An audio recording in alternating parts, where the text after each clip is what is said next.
नमस्ते। तो चलिए एक खास मास्टर क्लास शुरू करते हैं। ये उन लोगों के लिए है जो अपनी 20s या 30s में हैं और जिनका सपना है टॉप 1-2% में आने का। मतलब ये उनके लिए है जो मेहनत से बिल्कुल नहीं घबराते और ग्रोथ माइंडसेट रखते हैं। तो सोशल मीडिया पर जो इतना शोर शराबा है ना, उससे थोड़ा हटकर चलिए देखते हैं दौलत बनाने का वो थोड़ा सा बोरिंग लेकिन असली रास्ता। देखिए, अमीर बनने के लिए सब्र यानी पेशेंस बहुत जरूरी है और इस पूरे विश्लेषण में हम उसी सीधे रास्ते की बात करेंगे। कभी सोचा है कि जो पैसा बैंक में रखा है या जो कैश बचा कर रखा है वो टाइम के साथ साथ कमजोर क्यों लगने लगता है? उसकी वैल्यू क्यों कम होती जाती है? ये एक बहुत बहुत इंपॉर्टेंट सवाल है और इसका जवाब ही हमें पर्सनल फाइनेंस के सबसे बड़े दुश्मन से मिलवाएगा। तो आते हैं हमारे पहले सेक्शन पे, आपके पैसे का असली दुश्मन। चलिए समझते हैं उस अनजानी ताकत को जो चुपके चुपके हमारी दौलत को खा रही है। यहाँ पर एक बहुत बड़ा इल्यूजन है, एक भ्रम है। सरकारी आंकड़े कहते हैं कि महंगाई यानी इन्फ्लेशन 4 से 6% है, लेकिन रियल लाइफ में एक मिडिल क्लास इंसान के लिए ये 8 से 10% तक है। और ये सिर्फ दाल चावल या सब्जियों की बात नहीं हो रही है। प्रूफ? चलिए देखते हैं। जिंदगी के जो सबसे बड़े खर्चे हैं ना, बच्चों की एजुकेशन, हेल्थ केयर, घर खरीदना, यहां तक कि सोना, ये सब सरकारी महंगाई से कहीं ज्यादा तेजी से बढ़ रहे हैं। असली इन्फ्लेशन तो यही है जो सीधे सीधे हमारी जेब पर असर डालता है। अब जरा इस कैलकुलेशन को देखिए। सोचिए, किसी ने 1 करोड़ रुपए एक सेफ इन्वेस्टमेंट जैसे कि फिक्स्ड डिपॉजिट यानी एफडी में रखें, तो क्या होगा? टैक्स और रियल इन्फ्लेशन कटने के बाद असल में हर साल 2,82,000 रुपए की परचेजिंग पावर यानी खरीदने की ताकत कम हो रही है। मतलब पैसा बढ़ नहीं रहा, घट रहा है। तो सवाल यह है कि इस जाल से निकला कैसे जाए? सॉल्यूशन 3 चीजों में है। एक, ज्यादा कमाओ, और दूसरा, लंबे समय के लिए स्मार्टली इन्वेस्ट करो। चलिए देखते हैं कि ये सब करना कैसे है। तो अब हम आते हैं सेक्शन 2 पर, टॉप 1% की माइंडसेट।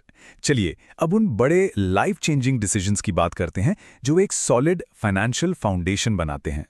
सबसे पहले हमें कैपिटलिज्म यानी पूंजीवाद के 2 चेहरों को समझना पड़ेगा। एक तरफ तो ये दौलत बनाने का, अमीर बनने का मौका देता है, लेकिन इसका दूसरा चेहरा क्या करता है? वो हमारी इनसिक्योरिटीज पर जीता है, हमें अकेलेपन में धकेलता है ताकि हम ज्यादा से ज्यादा खर्च करें। तो हमें मौके का फायदा उठाना है और इसके जाल से बचना। ज्यादा कमाने के लिए यहां 3 ऐसी स्ट्रैटेजीज हैं जिन पर बात करना जरूरी है। पहला, एड्रेस सुधारना, मतलब एक ऐसे शहर या देश में जाना जहां अपॉर्चुनिटीज ज्यादा हैं।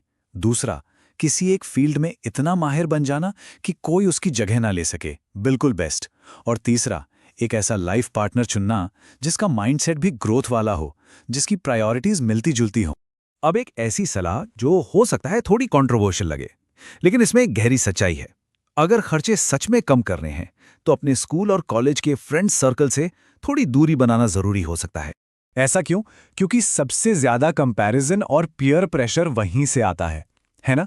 उसने नई गाड़ी ले ली, वो तो विदेश घूम आया। ये सब चीजें हमें इनसिक्योर फील कराती हैं और हम फालतू के खर्चों में पड़ जाते हैं। तो इसका सल्यूशन क्या है?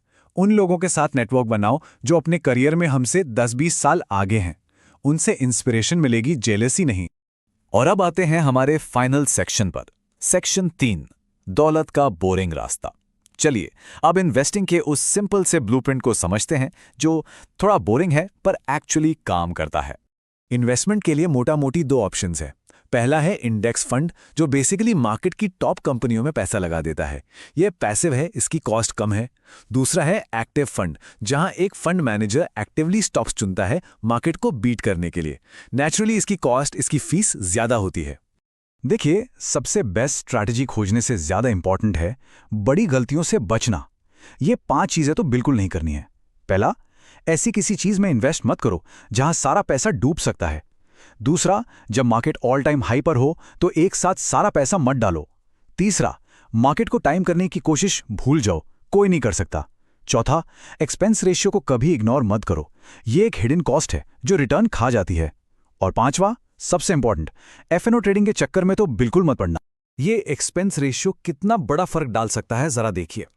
एक ही फंड के लिए 1 करोड़ के इन्वेस्टमेंट पर एक प्लेटफॉर्म साल का 40,000 लेगा तो दूसरा 71,000। ये जो छोटा सा परसेंटेज का फर्क दिख रहा है ना, लॉन्ग टर्म में ये हमारी दौलत का एक बहुत बड़ा हिस्सा ले जाता है। तो इक्विटी मार्केट में जीतने का सबसे बड़ा रूल क्या है? टाइम, लंबे समय तक टिके रहना, कम से कम 10 साल से ज्यादा का नजरिया रखना ही होगा। तभी मार्केट के अप्स एंड डाउन से बचकर असली पैसा बनता है। और जैसा कि अजीम निवेशक वॉरेन बफे कहते हैं, इन्वेस्टमेंट का पहला रूल है पैसा मत डुबाओ, और दूसरा रूल है पहले रूल को कभी मत भूलो।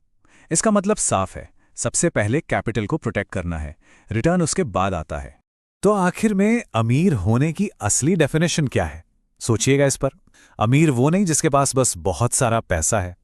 असली अमीर वो है जो अपने इंटरेस्ट के इंटरेस्ट पर, यानी ब्याज के ब्याज पर जी सकता है। मतलब उसके एसेट्स इतना कमा रहे हैं कि सारे खर्चे निकल जाएं। यही है फाइनेंशियल फ्रीडम। तो इस पूरी चर्चा के बाद अब एक सवाल, आज जो बातें हुई हैं उनमें से ऐसा कौन सा फाइनेंशियल रूल है जिसे तोड़कर एक नया रास्ता अपनाने के बारे में सोचा जा सकता है?